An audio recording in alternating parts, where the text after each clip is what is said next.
What is going on, everyone? Dominic Dominator with the Veterans Den channel, bringing you another reaction video. I did a reaction video last, and if you guys saw that, I did a reaction video about Crowley's interview with Fox 11 News, which is a local Los Angeles station, and CNN interview, basically calling out that the powers above her, such as Karen Bass, failed her by cutting her budget, hindering her fighting force of firefighters, and their preparedness and strategies, equipment, etc., and all the other inspections that should have happened. She did admit that she knew nothing about an empty reservoir that was in the Pacific Palisades that was empty, that could have helped and had direct effect in the fires in Pacific Palisades. She said her job is just basically from the fire hydrant to the water hose to the firefighters, and that's it. I gave my opinion saying that she, as a fire chief or someone in charge and with power and weight on her shoulders, should know where the water is coming from.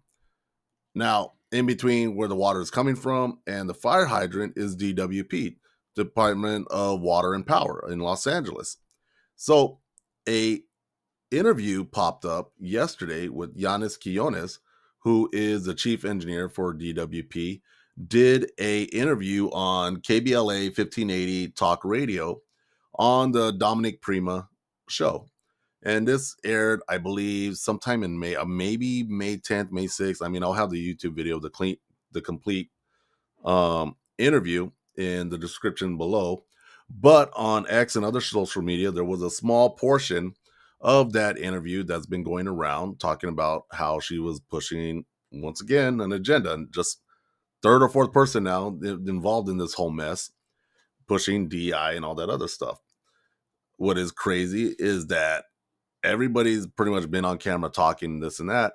We really have not heard from this person who is the chief engineer at DWP. At least I haven't. I've been watching the news a lot because I have family out there and I worry about them. And I'm also on standby to just jump in my vehicle and head out if I have to go rescue family, or if I have to go help them move or whatever. I'm pretty much, that's why I've been staying up all night, is watching.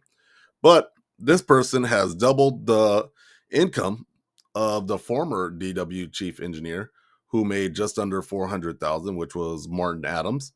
And now Janisse Quinones is making 750,000, so $750,000 out of nowhere, which is actually more money than the mayor. She is the highest paid person in the city.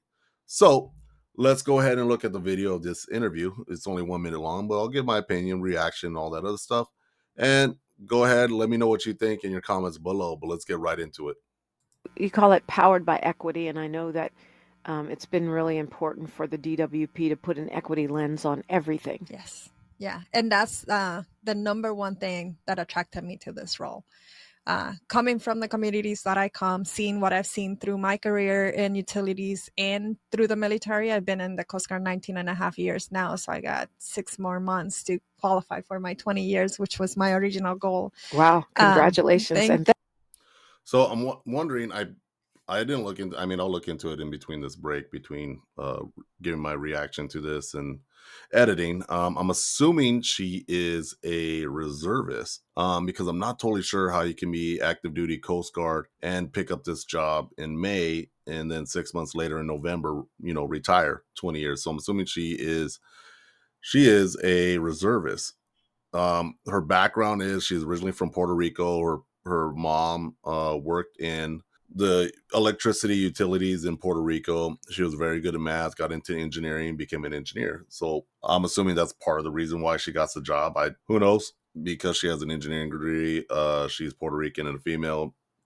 Who knows? That's the whole thing with DEI, is that people that get the job are subject to speculation. Did they get the job because they earned it, or did they get the job because she's a female, she's of non-white color? And that's what's bad about this whole DEI. I mean, if anything, you want to make it fair, make it blind. Here's a resume. We're not going to put the name. We're not going to put the age. We're not going to put the gender of the person, but these are all qualifications. Give them a test drive, test run. I don't know, something like that, if you truly want to make it, equal and blank. Thank you for your service. Thank you. It's important to me that everything we do, it's with an equity lens and social justice, and making sure that we right the wrongs that we've done in the past from an infrastructure perspective, and that we involve the community in that process. So social justice and an equity lens, no clue what that is. Are people getting the power? How about that? If someone's going out of their way and saying, hey, I'm not going to give power to this person or water to this person because of this color, this religion, this sexual orientation, that makes no sense. Then get them fired, get them arrested, or whatever. But to say that we're going to look at this as an equity lens, then what are the issues? What are the issues you are talking about so we can just fix them and never have to deal with this whole equity lens thing again? Once again, like I said, another person saying DEI, just like Crowley, just like Karen Bass. DEI is spearheaded at the top of this, and it's more important to do DEI rather than doing your job. Like I said in the last video, don't care. Don't care your gender. Don't care your background. Don't care your religion when it comes to a job. If your job is to make sure everybody gets power equally, then make sure that happens. If it's about, paying the bill and all that other stuff, come up with a system where everybody pays 10% of their total income. So no matter how much you're making, it's everybody's 10% is everybody's 10%. Whether you make $100 or whether you make $1,000, 10% is still going to be 10% of someone's pay. California is like one of the most expensive places when it comes to utilities. Back in 2018, they paid over 124% more in utilities than any other state. And fast forward to 2024, it's now to 140%. So take that how you want. Obviously, what they're doing is not working. And the more you focus on not fixing the problem and doing something from an equity lens, the more you're probably going to be paying in the future in California as far as the utilities. And this utility is serious about it, is authentic about it, and so I'm just super excited to be part of that movement. Super excited. Wow. Like I said, this person, I've been watching news a lot every day. I've seen a lot of news conferences, never seen her. So I don't know if she's in hiding or what. I mean, she is probably literally the number one person to talk to, and probably the number one reason why there's no water and there's no pressure. Reservoirs aren't filled up, they're empty. And she's in hiding or hasn't said much. So I did look it up. She is a reserve officer for the U.S. Coast Guard. So she did retire, or I believe she retired, whatever, she's possibly retired in November, is a reservist. So that's why I was saying, I don't know how she got the job, if she's active duty, but she isn't. She's a reserve as an officer. But that is the interview that everybody's talking about. It's all flying around social media. It's really the only thing I've actually seen of her, because like I said, I don't see her at any news conferences or anything.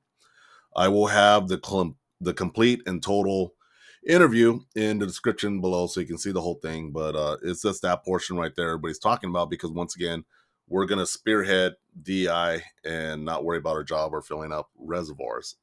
It's more about DEI and equality and look at stuff through equality in the lens. Like I said, if you want to make it equal, everybody pays 10%. How about that? One of the biggest reasons why the utilities are so expensive in California is because of all the red tape and environmental and all this other stuff. And wildfires, check that out. That is also one of the biggest reasons why the state has such high water bills and electricity bills, because of wildfires. So I wonder what the bill is going to be like now with all these wildfires that are going on right now. So let me know what you think. Give me your thoughts below. Comment below. If you like what you see, then hey, like, subscribe, share, and pass on to other people that could use this video or want to check it out and give their opinion. I would love to see what you guys think. Don't agree with it. Don't agree with no equity lens or nothing like that. Like I said, if you can do the job, do your job. If you can physically and mentally able to do the job, shouldn't matter. Shouldn't matter your background, your sexual orientation, where you come from or whatever. Do the job. And yes, make sure it's equal, but not the way you're trying to push the equalness. 10%, everybody 10%, 5%, whatever. That's equal. So be safe, be vigilant, take care of each other. Carry on.